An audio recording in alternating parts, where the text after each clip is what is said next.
এখন এই রাসমেলার সময় কি করবেন? পয়সা, খালি পয়সা।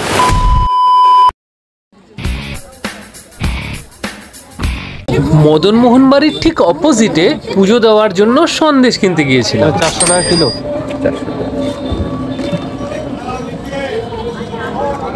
দেন আমাকে 250। দিচ্ছি, আপনি নামটা লেখেন। কোথায় লাগবে? এই যে কাগজ কলম যেখানে। আচ্ছা, এখানে নাম লিখতে হবে। দেন আমাকে 250 গ্রাম। একটু দয়া করে। এখানে যতগুলো সন্দেশ আছে প্রত্যেকটাই 400 টাকা করে কিলো। আপনি চাইলে প্রত্যেকটা অল্প অল্প করে মিক্স করেও নিতে পারেন। এটা দেন না।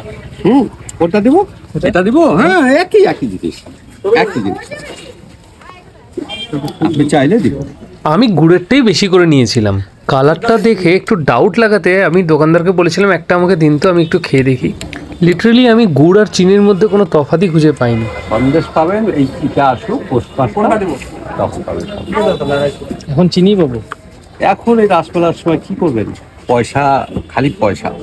নামটা লিখে দিন। পয়সা দরকার নাকি? শুধু পয়সার দরকার। এই যে এরা পয়সা দেবে, এরা পয়সা নেবে, সবাই হা হয়ে আছে, বুঝছেন? সবাই হা হয়ে আছে।